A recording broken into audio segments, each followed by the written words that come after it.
Sa huling araw ng pagtestigo ni COA State Auditor Zylene Del Campo para sa cross-examination ng defense team at pagtatanong ng mga senator judge, kabilang sa mga sinagot niya ang posibilidad sa fraud audit sa paggamit ng confidential funds ng OVP dahil sa mga lumutang na kakaibang pangalan sa acknowledgement receipts ng tanggapan.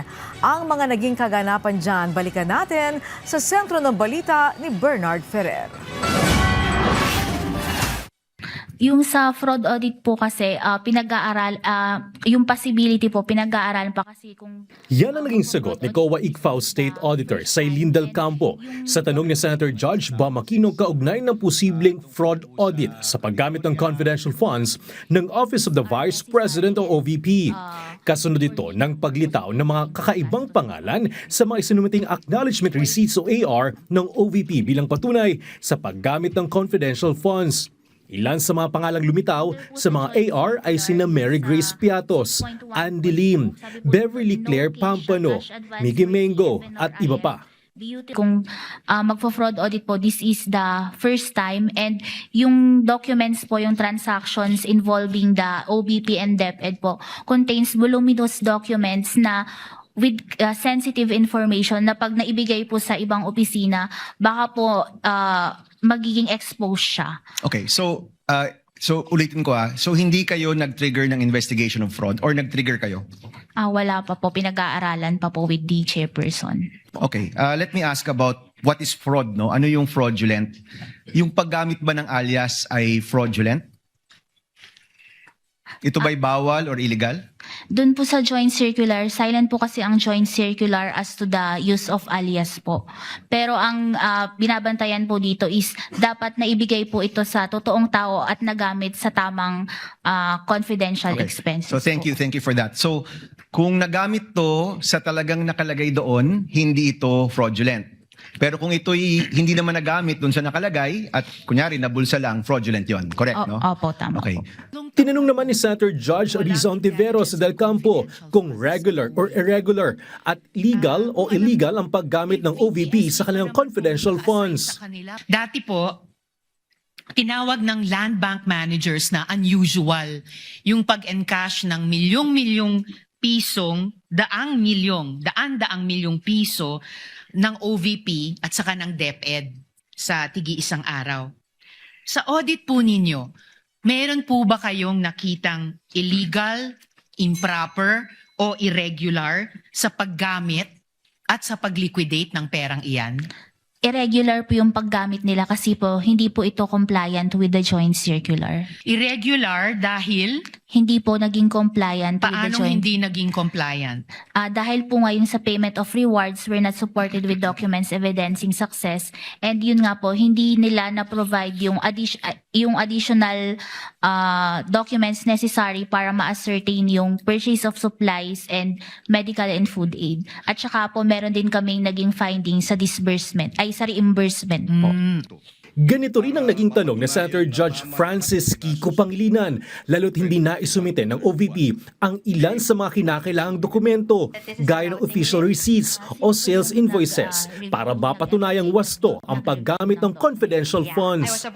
Pero dahil hindi nila sinumite, hindi nyo alam kung tama nga ba yung gastos nung December 21 to December 31. Tama? Opo, dahil hindi po nila na-explain mabuti. Okay. Of course, hindi nyo malalaman kung illegal o irregular, pero hindi nyo rin malalaman kung legal o regular. Doon po siya magfa-fall sa irregular kasi nga po hindi siya compliant with the joint Okay, circular. hindi nyo malalaman kung napunta sa personal use o hindi. Tama? That's why you're asking for more documents. Opo, tama Okay, po. okay. So, kaya siguro, so kung hindi niya nagastos, babalik. Opo, sa National At Treasury. hindi niya maaaring gastusin sa January. Hindi na po. Hindi rin niya maaaring gastusin before December 21. Hindi po kasi bawal po ang reimbursement. So talagang dun mo lang magagastos. Yes po, dun sa nakalagay na period of utilization of the cash advance. Lumabas din na ginamit umano ang confidential funds para sa seguridad ng OVP, gayong may Vice Presidential Security and Protection Group na nasa ilalim ng Armed Forces of the Philippines na kalaunan ay nailipat sa Presidential Security Command. Yung usapin ng protective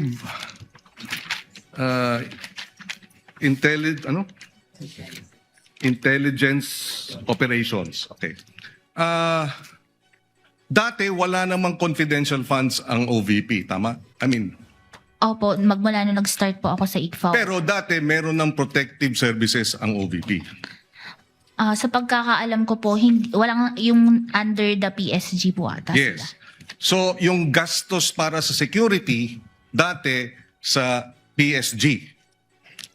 Pero dito, lumalabas yung casing, security, appointment, ay ginastos o ginamit yung confidential funds. Tama ba yun? Opo. Tinanong naman ni Senator Judge Erwin Tulfo kung magkanong kailangang ibalik ng OVP kaugnay ng Notice of Disallowance bagamat may nakabinbin pa silang apela. Kasi Bukod sa OVP, meron din po tayo pinag-uusapan sa DepEd, di po ba? Magkano po itong total kung alam ho ninyo ang kailangang ibalik, ang inaantay ninyo? Alam yung niyo sa po ba? DepEd po is 112.5 million. Yun. Sa OVP po. Sa OBP po is 375 plus 73.287 million po. So magkano po ang total lahat? Mga hindi ko na mga 4 million ay 400 plus. 450. Opo. Okay. So yun ang inaantay po ninyo. Yung sa OBP po. Opo. So hanggang ngayon inaantay po ninyo. Opo, kasi may mga remedies pa po sila na Okay. Matapos ang 2 araw na pagdinig, natapos ng direct at cross-examination, gayon din ang interjections ng mga Senator Judge kay COA ICFAO State Auditor Sailin Del Campo.